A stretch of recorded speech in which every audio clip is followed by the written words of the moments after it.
So today we are going to start on cretons. So any idea what is creton? But when do you call something a creton? If we are saying, if someone asks you what is creton, what are the basic signifying characteristics of a creton, what you will say? कोई idea है? Sir sorry भैया ये tectonically stable होता है. First, good one. A creton is always tectonically stable. Oldest part of continental crust. True. Creton is also an oldest part of the continental crust. Tectonically stable होता है पहले बात तो. Sorry, tectonically stable से क्या समझते हैं हम लोग? टेक्टोनिकली स्टेबल तो बोल दिए, पर टेक्टोनिकली स्टेबल से हम लोगों को क्या समझ में आएगा? मतलब क्या होगा एक टेक्टोनिकली अनस्टेबल जगह में? क्या क्या चीज होता है जो वहां पे नहीं होगा? एक तो पहली बात तो है कि टेक्टोनिक कोई मूवमेंट नहीं होगा, मतलब प्लेट का कोई मूवमेंट नहीं होगा. और भी तो उसके रिलेटेड अगर किसी जगह में प्लेट मूवमेंट नहीं होता है तो उसके एसोसिएटेड जो जो चीज है, मतलब टेक्टोनिक प्लेट रहने की वजह से या फिर टेक्टोनिक प्लेट के प्रेजेंट मूवमेंट की वजह से जो जो एसोसिएटेड कैरेक्टरिस्टिक्स कोई एक जगह दिखाता है वो भी ये नहीं दिखाएगा. जैसे कि ना कि यहाँ पे कोई सिज्मिसिटी नहीं होगा, नो साइज्मिसिटी, नो साइज्मिसिटी. अगर किसी जगह पे टेक्टोनिक मूवमेंट नहीं हो रहा है तो साइज्मिक एक्टिविटी होने का भी चांसेस नहीं है. ठीक है. और एक जगह पे अगर टेक्टोनिक एक्टिविटी नहीं हो रहा है तो वहां पे डिफॉर्मेशन भी नहीं होगा, नो डिफॉर्मेशन, नो. দাদা কিছু লিখছো তুমি? হ্যাঁ লিখছি, দেখা যাচ্ছে না? না দেখতে পাচ্ছি না. नहीं दिख रहा है क्या किसी को भी? दिख रहा है दादा. अच्छा रुक जाओ, मैं फिर से एक बार बंद करके प्रेजेंट करता हूं.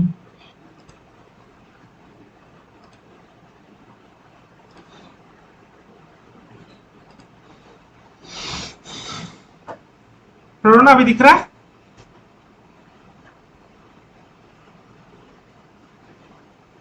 प्रेरणा? হ্যাঁ দাদা এবার দেখছি.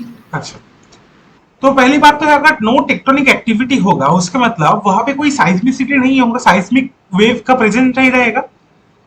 Now what do you mean by presence of seismicity? Seismicity presence नहीं है मतलब कोई अर्थक्वेक कोई भी चीज कुछ भी वहां पे नहीं होगा. और टेक्टोनिक मूवमेंट अगर नहीं हो रहा है तो डिफॉर्मेशन भी नहीं होगा. और एक चीज भी नहीं होता है, वो है no magmatism. No magmatism, no magmatism. अभी कोई अगर तुमको बोले कि क्रेटॉन और एक चीज होता है जिसको हम बोलते हैं मोबाइल बेल्ट. Mobile belt. तो क्रेटॉन और मोबाइल बेल्ट के बीच में अगर कोई ओल्ड मोबाइल बेल्ट है, mobile belt are still existing phenomena, क्योंकि एवरेज जो है वो एक मूवमेंट दिखाता है, टेक्टोनिकली मूव होता है. तो मोबाइल बेल्ट्स और क्रेटॉन्स में प्रिडोमिनेंट जो डिफरेंशिएशन होता है वो होता है कि क्रेटॉन टेक्टोनिकली कंप्लीटली इनएक्टिव है और craton is completely tectonically stable, whereas mobile belt, whether it's an old mobile belt or it's a new mobile belt, is not tectonically stable. क्या सीन है देखो, अगर कोई एक पुराना मोबाइल बेल्ट है जैसे आरावल्ली मोबाइल बेल्ट, उसमें अभी कोई टेक्टोनिक एक्टिविटीज नहीं हो रहा है, पर किसी एक टाइम पे वहां पे टेक्टोनिक एक्टिविटी हुआ था, इसीलिए वो आरावल्ली मोबाइल बेल्ट बोलते हैं उसको.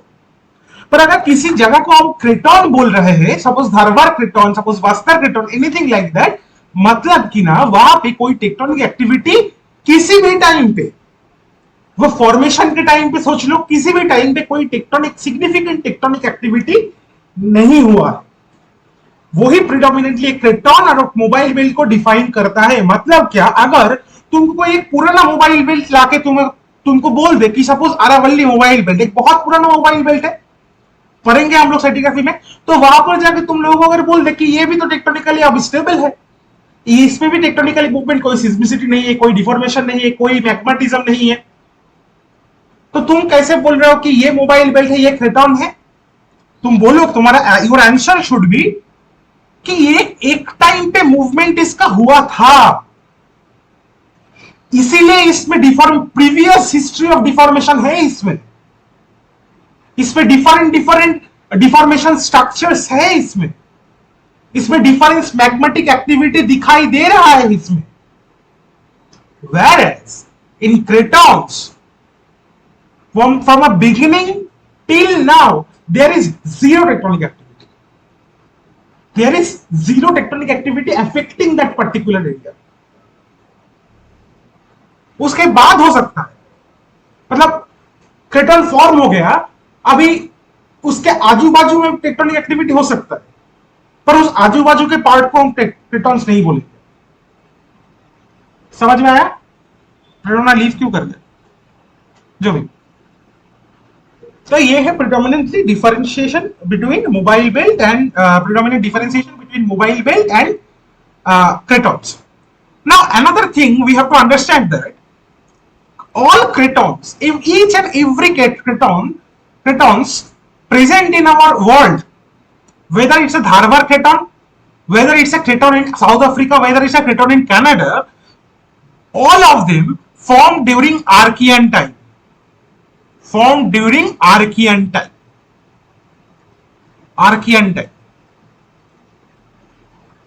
जियोलॉजिकल टाइम स्केल पढ़े थे? आर्कियन टाइम कितने से कितना होता है, कितना एज होता है आर्कियन टाइम को? तुमको अगर बोले तो कितना एज से कितना एज होता है आर्कियन टाइम का? The 45,000 MA. 45,000? 500. No, 100. Sorry. क्या 4500? उससे पहले था।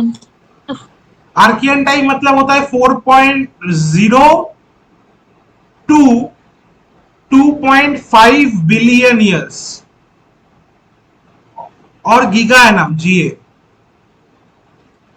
टाइम स्केल अच्छे से पढ़ो, मैं नेक्स्ट दिन टेस्ट लूंगा टाइम स्केल, स्टैटिग्राफी का हर एक दिन टेस्ट होता रहेगा। आर्कियन टाइम होता है 4.0 to 2.5 बिलियन ईयर, और गीगा है नाम। तो इन टाइम पीरियड के बीच में ये क्रेटॉन्स फॉर्म्ड हुआ, मतलब बहुत ही पुराना है, एकदम फर्स्ट जो पहला एकदम दुनिया में क्रस्ट बना था, तो वो ही हम लोगों का क्रेटॉन के रूप में बना था। समझ में आ गया? अभी देखो एक बहुत इंटरेस्टिंग चीज, एक स्टोरी है। पहली बात तो मैं एक चीज बता देता हूँ, ये स्ट्रेटिग्राफी बहुत ही मतलब बोरिंग सा एक सब्जेक्ट है, क्योंकि बहुत रट्टा मारने का चीजें ज्यादा समझने का नहीं है।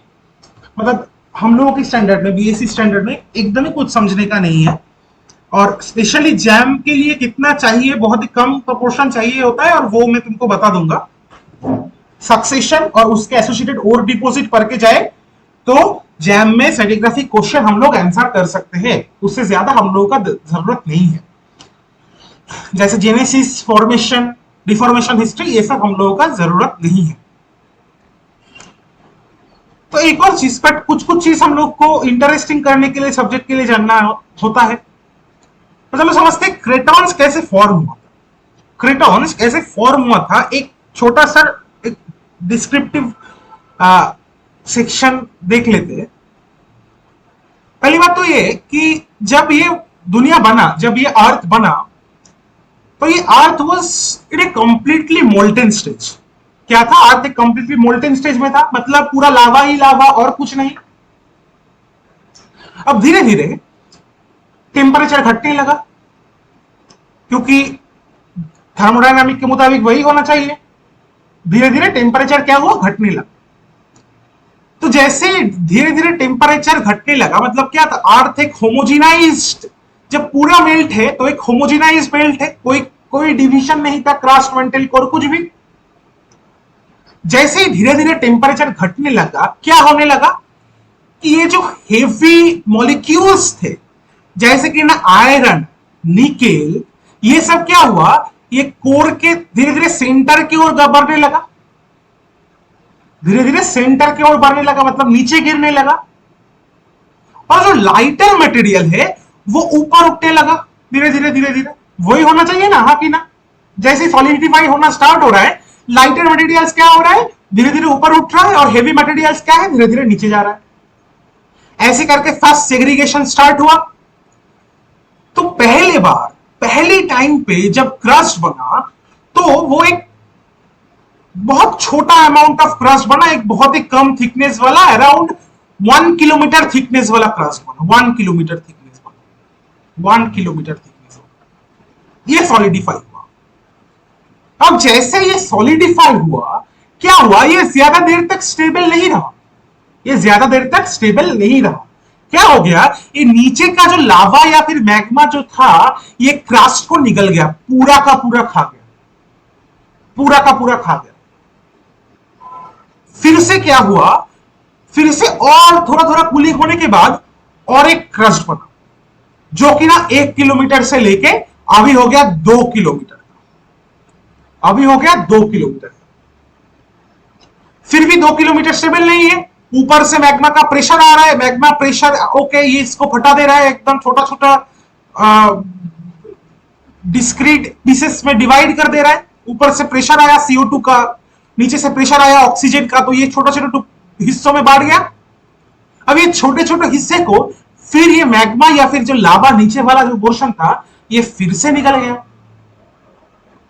फिर ऐसे ऐसे ऐसे ऐसे करके धीरे धीरे धीरे धीरे ये एक मोटा सेक्शन बनाया, जो जिसका डेप्थ की ना और जिसका थिकनेस की ना टुडेज क्रस्टल थिकनेस जितना है, अराउंड 30 to 35 किलोमीटर, उस जैसा बना। अभी जैसे इतना थिकनेस का एक मटेरियल बना, उसको ये पूरा निकल नहीं सका, कुछ पोर्शन रह गया, हाँ कि ना। तो पहला जो क्रस्टल फॉर्मेशन हुआ था, जो कि ना आज के क्रस्ट की तरह दिखता है, वो बना था 2.5 बिलियन ईयर्स में। यानी कि वो बेसिकली आर्कियन एंड प्रोटेरोजोइक ये दोनों टाइम पीरियड का जो बाउंड्री है, उस बाउंड्री में बना 2.5 बिलियन ईयर्स में। और उससे पहले जो बना वो सारे आर्कियन पीरियड में बना है, वो सारे आर्कियन पीरियड में बना है। तो आर्कियन पीरियड में तुम जो भी क्रस्ट के पोर्शंस देखोगे, वो स्टेबल क्रस्ट के पार्ट नहीं थे, वो कुछ कुछ पोर्शन ऐसे ऐसे बच गए, वो पूरा निकल नहीं पाया, तो कुछ कुछ पोर्शन उसको छोड़ के रखा। मतलब ऐसे होता है ना कि मतलब सपोज तुम एक कोई मटेरियल बना रहे हो, कोई एक मटेरियल बना रहे हो, तुम होमोजेनाइज मटेरियल बनाने की कोशिश किए, पर कुछ पोर्शन हो गया स्ट्रॉन्ग, कुछ पोर्शन हो गया वीक। अभी वीक पोर्शन जो है उसको पूरा निकल लिया, स्ट्रॉन्ग पोर्शन को पूरा निकल नहीं पाया, तो छोड़ दिया इसको। तो जैसे ही बेटा छोड़ दिया, तो ये रह गया, फ्लोट करता रहा मैग्मा के ऊपर। तो क्रेटन भी सिमिलर, क्रेटन में भी हम लोगों को ऐसे क्रस्ट का सिग्निफिकेंट प्रेजेंस हम लोगों को दिखने को मिलता है, इसीलिए ये क्रेटन से। एक और चीज बहुत इंपॉर्टेंट है, ये तुम लोगों को बाद में देखने को मिलेगा जब हम स्ट्रैटिग्राफी पढ़ेंगे पूरा से अच्छे से।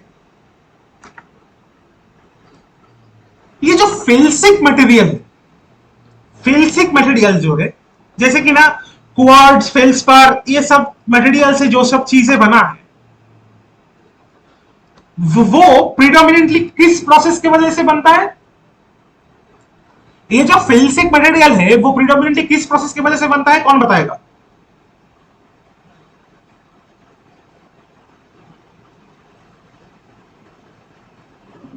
Felsic rock,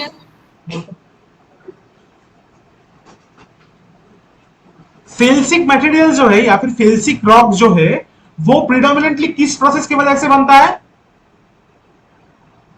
partial melting. Partial melting is a process. Another process,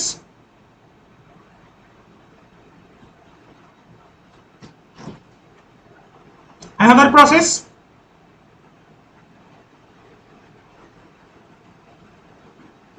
तथा ग्रेविटी सेटलिंग जो होता है उसके बाद। ग्रेविटी सेटलिंग एक प्रोसेस का पार्ट है, उस प्रोसेस का नाम क्या है?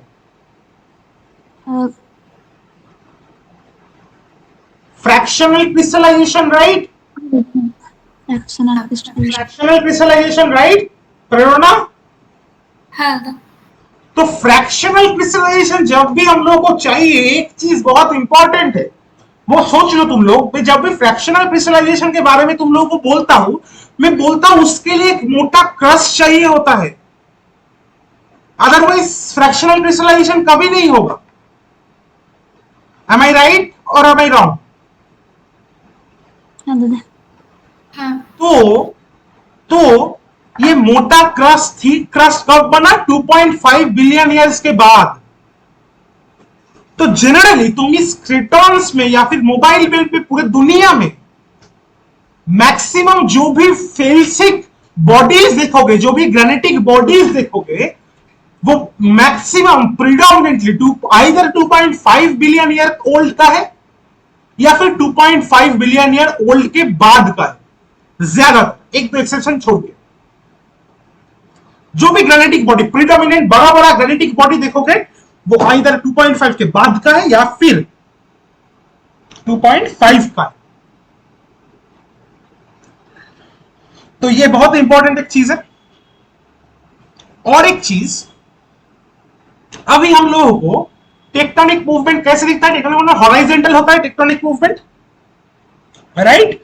एक मैग्मा ओशन के ऊपर ऐसे हॉराइजॉन्टली एक टेक्टोनिक प्लेट्स मूव करते हैं, हाँ कि ना? हाँ दादा। पर इस टाइम पे टेक्टोनिक मूवमेंट हॉराइजॉन्टल नहीं था, ये वर्टिकल था। ऐसे ऐसे करके मूव करता था टेक्टोनिक प्लेट, क्योंकि फ्लोट कर रहा है, ऐसे ऐसे करके मूव करता था। तो उस मूवमेंट को हम बोलते थे sagduction.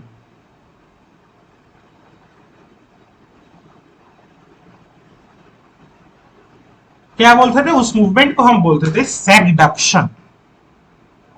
I am not sure whether it is a single G और डबल जी, बट एनीवे उस प्रोसेस को हम लोग को बोलते हैं सैगडक्शन। तो अगर तुम लोगों को ऐसे एमसीक्यू आए कि व्हाट इज सैगडक्शन, तो अगर लिखा हुआ है ऑप्शन में कि vertical movement of crust, then that will be your answer. Sagduction हो रहा है मतलब वर्टिकल मूवमेंट ऑफ क्रस्ट हो रहा है, हॉरिजॉन्टल मूवमेंट नहीं हो रहा है जैसे आज में होता है। फाइन? अच्छा, तो समझ में आया सबको? हाँ कि ना बोल दो यार। सैगडक्शन एक बार একটু बोला जाओ ना। Sagduction meaning vertical movement of crust. अभी क्या होता है? अभी क्रस्ट ऐसे हॉरिजॉन्टल मूव करता है, मतलब टेक्टोनिक प्लेट्स हॉरिजॉन्टल मूव करता है। पहले टेक्टोनिक प्लेट्स हॉरिजॉन्टल मूव नहीं करता था, वो वर्टिकल मूव करता था। तो इसको ही हम बोलते हैं सैगडक्शन और vertical movement of the crust. समझ में आया? अच्छा अच्छा, हाँ। नैतिक एंड अर्चना, कोई क्वेश्चन है? नहीं दादा, समझ आया। क्लास নিচ্ছে আমি, ক্লাস নিচ্ছি। हाँ,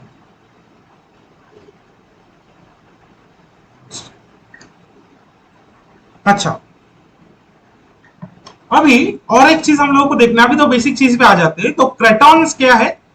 अभी इंडिया में प्रिडोमिनेंटली हम लोगों का जो क्रेटॉन्स है, एक तो है, देखो ये धारवाड़ क्रेटॉन। धारवाड़ क्रेटॉन यहां पे है, जो कि ना तुम्हारा प्रिडोमिनेंटली कर्नाटका रीजियन पे है, कर्नाटका रीजियन पे है। फिर उसके ऊपर आ जाता है Satpura mobile belt. Satpura mobile belt इस साइड पे आता है सीआईटीजेड, सेंट्रल इंडिया टेक्टोनिक जोन और सेंट्रल इंडिया सूचर जोन। उसके ऊपर आ जाता है बुंदेलखंड क्रेटॉन, जो सेंट्रल इंडिया में, जो सेंट्रल इंडिया में है, और वो एक्सटेंड करता है छत्तीसगढ़ तक। फाइन? अभी ये डायग्राम एक्चुअली बहुत अच्छा नहीं है। इस साइड में वेस्ट बंगाल के एकदम इस साइड, और तुम्हारा झारखंड, उड़ीसा, बिहार के पूरा पोर्शन लेके इस साइड में आता है Singhbhum क्रेटॉन्स। Singhbhum craton,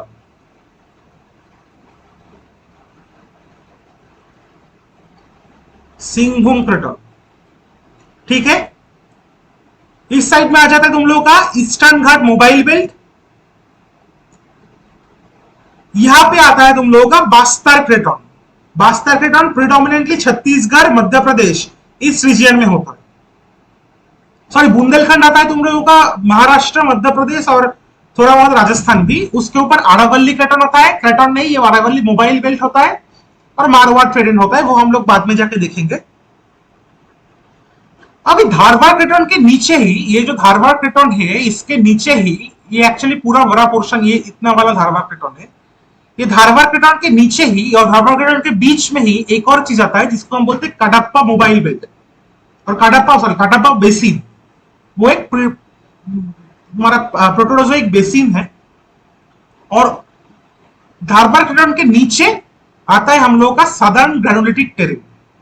southern ग्रेनुलेटिक terrain, अभी देखो ये जो इंडिया का नीचे वाला हिस्सा है, ये जो इंडिया का नीचे वाला हिस्सा है, यहां पे तुम लोगों का हो गया धारवाड़ क्रैटन, ठीक है ना, यहां पे तुम लोगों का हो गया धारवाड़ क्रैटन। अभी धारवाड़ क्रैटन से और सदर्न ग्रेनुलेटिक टेरेन में एक लाइन हम लोगों को, इमेजिनरी लाइन हम लोग मान के चलते हैं, जो कि ना यहाँ पे होता है तुम्हारा बैंगलोर, मैंगलोर, बैंगलोर, ये चेन्नई, ये तीनों सिटी को कनेक्ट करके एक लाइन बोलते हैं, उसको बोलते हैं हम फॉर्मोस लाइन। फॉर्मोस लाइन जिसके नीचे से सदर्न ग्रेनुलेटिक टेरेन और एसजीटी, सदर्न ग्रेनुलेटिक टेरेन। ग्रेनुलाइट क्या है? ग्रेनुलाइट एक हाईली मेटामॉर्फोज्ड रॉक है। सदर्न ग्रेनुलेटिक टेरेन स्टार्ट होता है और इसके बीच में भी और एक आता है जिसको हम बोलते हैं पालघाट कावेरी शेयर जोन। पालघाट कावेरी शूचर और शेयर जोन, शूचर और शेयर जोन। अभी पालघाट कावेरी शेयर जोन के नीचे वाला पार्ट ये हो गया तुम्हारा प्रोटोजोइक प्रिडोमिनेंटली। टाइम स्केल अच्छे से पढ़ना, कुछ नहीं समझ आएगा। पर ये फार्मोस लाइन और सदर्न ग्रेनुलेटिक टेरेन के बीच में जो आएगा वो है हम लोगों का आर्कियन। एक धारवाड़ क्रैटन का पार्ट नहीं है, ये धारवाड़ क्रैटन नीचे का पार्ट है। अभी धारवाड़ क्रैटन के बीच से एक चीज चला गया है जिसको हम बोलते हैं क्लोजपेट ग्रेनाइट। क्लोजपेट ग्रेनाइट जिसका एज है 2.5 बिलियन ईयर। मैं पिछले बार बोला था ग्रेनाइट है फेल्सिक रॉक, तो ज्यादा एज क्या होगा? 2.5 बिलियन ईयर या उसके बाद। उसके इस साइड में जो ईस्ट में पड़ता है, जो उसके वेस्ट में जो पड़ता है, उसको हम बोलते हैं वेस्टर्न धारवाड़ क्रैटन, और क्लोजपेट ग्रेनाइट का ईस्ट में जो पड़ता है उसको हम बोलते हैं ईस्टर्न धारवाड़ क्रैटन। तो अभी धारवाड़ क्रैटन के एग्जैक्टली ऊपर क्या है? धारवाड़ क्रैटन के एग्जैक्टली ऊपर है हम लोग का Deccan trap. Deccan trap, sorry, Deccan trap.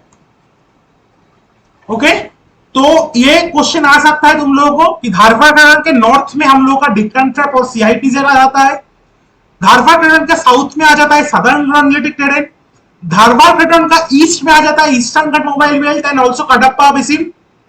तो ये सब क्वेश्चन आ सकता है। ठीक है, समझ में आया कि नहीं आया? हेलो, हाँ दादा।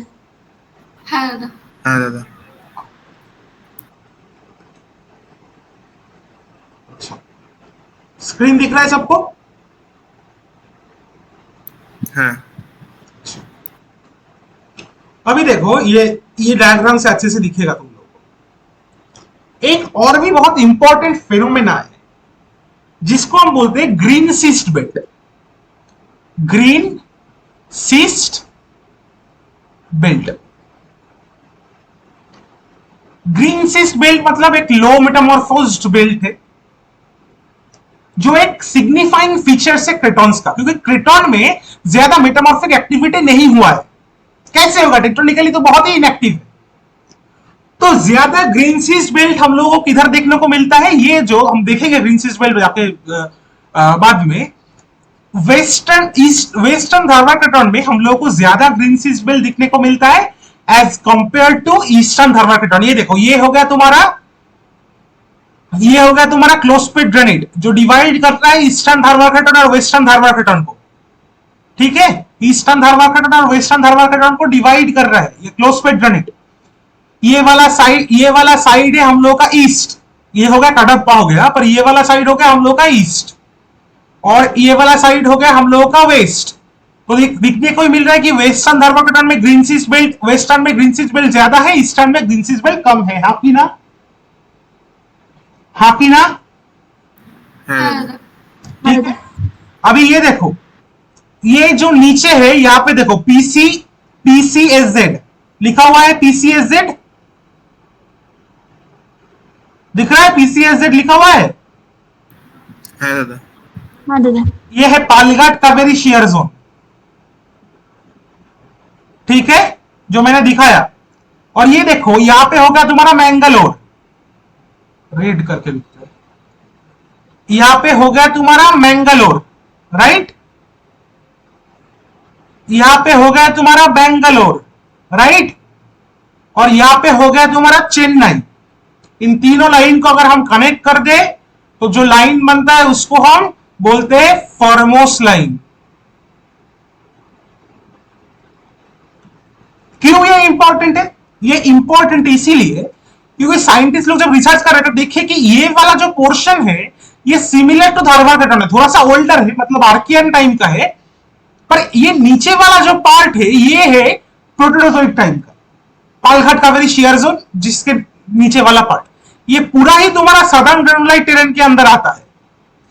ये पूरा ही तुम्हारा सदर्न ग्रेनुलाइट टेरेन के बीच में अंदर आता है।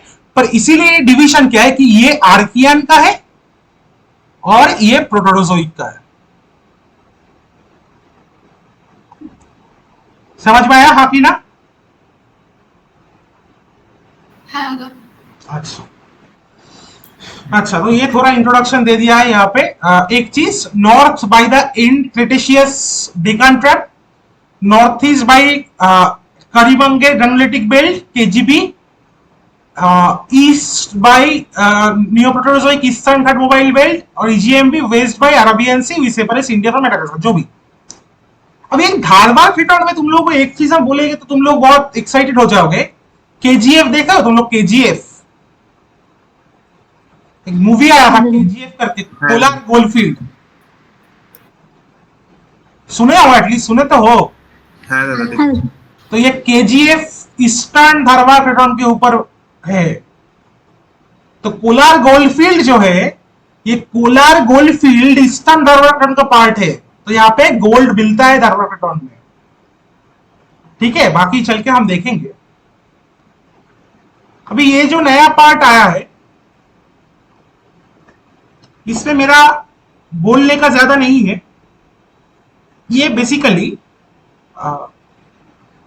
तुम लोगों का ही समझने का है। एक से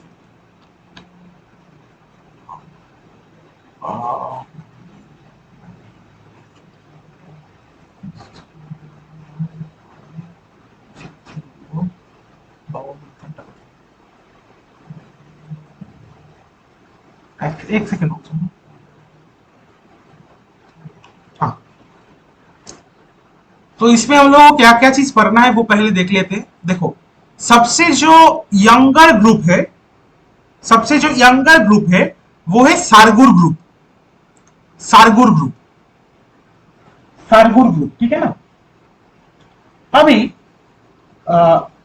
ये इसके हिसाब से ये है, ये सारगुर ग्रुप है तुम लोग का। एक सेकंड रुक जाओ, एक सेकंड रुक जाओ। ये सक्सेशन एग्जैक्टली नहीं पढ़ना है, मैं सक्सेशन बोल दूंगा, मैं लिख के भेजूंगा आज। तो सबसे ओल्ड आता है ये सारगुर ग्रुप के अंदर गरुड़ नाइस। ये देखो, सक्सेशन में बहुत प्रॉब्लम होता है, किसी किसी जगह एक चीज लिखा हुआ होता है, किसी किसी जगह नहीं लिखा हुआ होता है। तो सबसे जो ओल्डर है वो है गरुड़ नाइस। गरुड़ नाइस जिसका एज है 3.3 to 3.4 बिलियन ईयर्स, ठीक है? उसके ऊपर एक्चुअली आता है सारगुर ग्रुप। सारगुर ग्रुप, ये सारगुर ग्रुप क्या है? सारगुर ग्रुप है ओल्डर ग्रीनसीज बेल्ट, ओल्डर ग्रीनसीज बेल्ट, ठीक है? उसके ऊपर आता है peninsular nice of India. Peninsular nice, यहां पे लिथोलॉजिकल नहीं पढ़ना है, लिथोलॉजी नहीं पढ़ना है किसका भी, बस क्या क्या पढ़ना है, ये डिस्कॉन्फॉर्मिटी किधर है, किधर है वो सब हम लोगों को देखना है। डिस्कॉन्फॉर्मिटी किधर है, किधर एंगुलर अनकॉन्फॉर्मिटी है, किधर डिस्कॉन्फॉर्मिटी है, ये सब हम लोगों को याद रखना है। लिथोलॉजी हम लोगों को याद नहीं रखना है, और एक चीज भी हम लोग को ऐड करना है कि किस ग्रुप में कौन सा मिनरल पाया जाता है, किस ग्रुप में कौन सा मिनरल प्रेजेंट है। ठीक है, तो ये सब पूरा हम लोग को एकदम रट्टा मारना है किसके बाद क्या क्या आता है। तो सबसे पहले क्या आता है, गोरुड़ नाइस, फिर आता है सारगुर ग्रुप, फिर आता है पेनिनसुलर नाइस ऑफ इंडिया, उसके ऊपर एक एंगुलर अनकॉन्फॉर्मिटी है, फिर चालू हो जाता है धारवाड़ सुपर ग्रुप जो कि ना 2.6 से 2.8 बिलियन ईयर तक है। 2.8 से 2.6 से 2.8 बिलियन ईयर्स का धारवाड़ सुपर ग्रुप। अभी ये जो सारगुर ग्रुप है या फिर गोरुड़ नाइस है, वो बेसमेंट रॉक है, वो हम लोगों को बस वेस्टर्न धारवाड़ क्रेटन में ही दिखने को मिलता है। ईस्टर्न धारवाड़ क्रेटन, ये है तुम्हारा ईस्टर्न धारवाड़ क्रेटन, इस पे हम लोगों को ये बेसमेंट रॉक नहीं देखने को मिलता है। फिर आ जाता है तुम्हारा धारवाड़ सुपर ग्रुप में दो डिवीजन है वेस्टर्न में, एक है बाबा बुदन और एक चित्रदुर्ग और चित्रदुर्गा। ठीक है, और ईस्टर्न धारवाड़ क्रेटन में कोई भी एक ही ग्रुप है जिसको हम बोलते हैं कोलार सुपर ग्रुप या फिर Kolar group, Kolar super group या फिर कोलार ग्रुप। ठीक है, ये यहां से नहीं पढ़ना, ये मैं लिख के भेजूंगा। अभी बाबा बुद्धान ग्रुप पे 4 डिवीजन है, कलशपुरा, अलमपुरा, शांतावेरी, मुलांगिरी, और चित्रदुर्ग में वाणीविलास, इंगलधर, रानीबेलूर, सॉरी वाणीविलास इंगलधर भी ऐड होगा यहाँ पे, मैं लिख के भेजूंगा ये आज ही। तो मैं ऐसे याद रखता, काला आला संतामुला वाणी इंगरानी। बोलो सब मेरे साथ, बोलो एक साथ में बोलो, काला आला संतामुला वाणी इंगरानी, कलशपुर, अलमपुर, शांतावेरी, मुलांगिरी, वाणीविलास, रानीबेलूर, काला आला संताविला वाणी इंगरानी। ठीक है, और एक भी है जो हम लोग करेंगे, देखेंगे बाद में। और कोलार सुपर ग्रुप पे आता है Sakarsanahalli formation, Goldfield volcanics and Champion gneiss. Sakarsanahalli, Goldfield volcanics and Champion reef और चैंपियन नाइस। अभी इसके ऊपर क्या आता है, इसके ऊपर जो आता है, इसके ऊपर आता है 2.6 ईयर ओल्ड में, 2.6 में, सॉरी मैं एक भूल बताया था, 2.6 में आता है यंगर ग्रेनिटॉइड्स, यंगर 2.6 to 2.5 आता है यंगर ग्रेनिटॉइड्स और क्लोज प्लेट ग्रेनिट।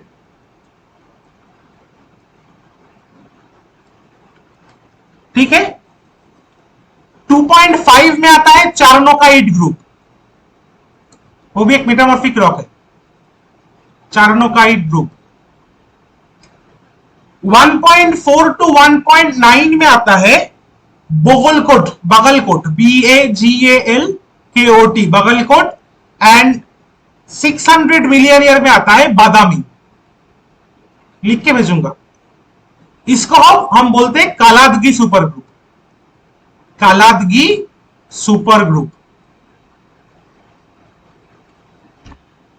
ये सब रट्टा मारना है, और मैं एग्जाम लूंगा इस संडे को, मैं भेज दूंगा आज। ठीक है, ये एक डिफरेंस है वेस्टर्न धारवाड़ क्रेटन और ईस्टर्न धारवाड़ क्रेटन। सक्सेशन ये वाला जो है उससे नहीं पढ़ना है, सक्सेशन में जो भेजूंगा वहां से पढ़ना है, ये भी भेज दूंगा।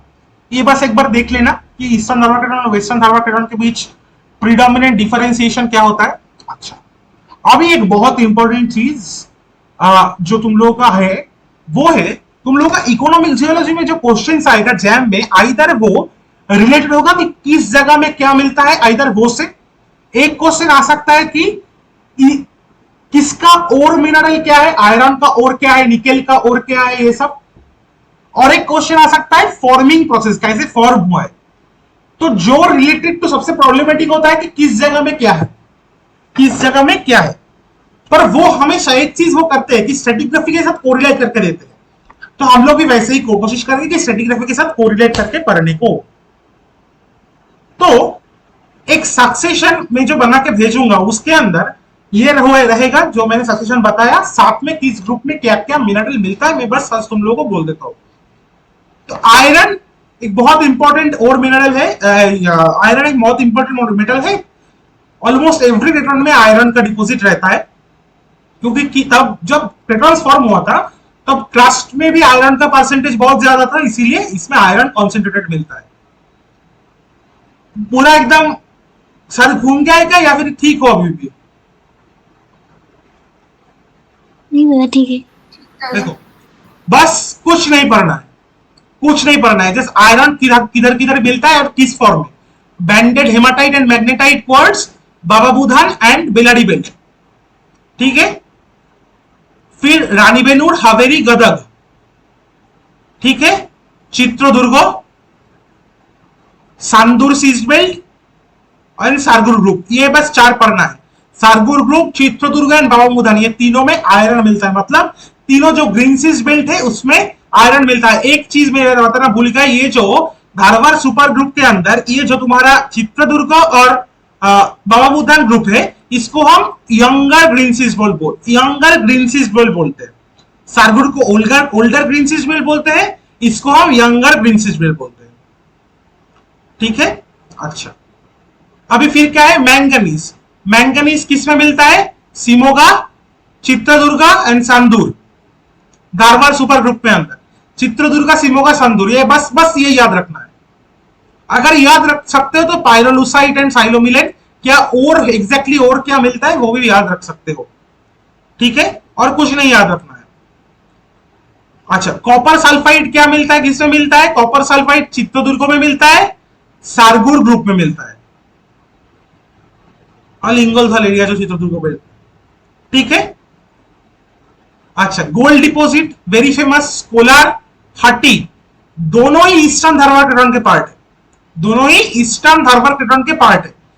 चित्रदुर्ग में भी थोड़ा बहुत गोल्ड मिलता है बट उतना इंपॉर्टेंट नहीं है, ठीक है। और एक चीज, क्रिटॉन्स पे हमेशा क्रोमाइड डिपॉजिट ज्यादातर मिलता है, क्योंकि क्रोमाइड डिपॉजिट अभी फॉर्म नहीं होता है। क्रोमाइड डिपॉजिट बहुत पास में फॉर्म हुआ था, अभी क्रोमाइड का जनरेशन इस दुनिया में नहीं होता है। तो क्रोमाइड हम लोग देखेंगे कि नौसाई सुकिंदा है सिंहभूम में, उसमें भी बहुत इंपॉर्टेंट है, क्रोमाइड डिपॉजिट मिलता है। तो सारगुर ग्रुप में मिलता है क्रोमाइड डिपॉजिट, ये बहुत इंपॉर्टेंट है, याद रखना। और मैंगनीज डिपॉजिट भी सारगुर ग्रुप में मिलता है। और बस जगह का नाम याद रखना, इतना ही है। बहुत बोरिंग जाएगा सटीक क्लास, आज थोड़ा भी बहुत डिस्क्राइब किए, नेक्स्ट दिन से उतना भी नहीं होगा क्योंकि नहीं रहेगा कुछ करने की। जैसे मतलब जब अभी तो क्रेटॉन्स में थोड़ा बहुत भी समझने का है, जब बेसिन्स में अंदर घुस जाएंगे कुछ समझने का नहीं है। कुछ क्वेश्चन से बताओ, मैं अब भी लिख के भेजता हूँ 12 बजे के अंदर तुम्हारा सक्सेशन। कुछ क्वेश्चन से तो बताओ।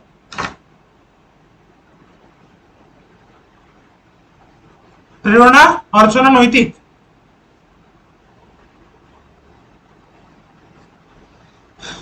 कुछ क्वेश्चन से तो बताओ। আচ্ছা, ক্রোমাইটটা এখন কেন ফর্ম করে না আর? अच्छा, क्रोमाइड अभी नहीं फॉर्म करता है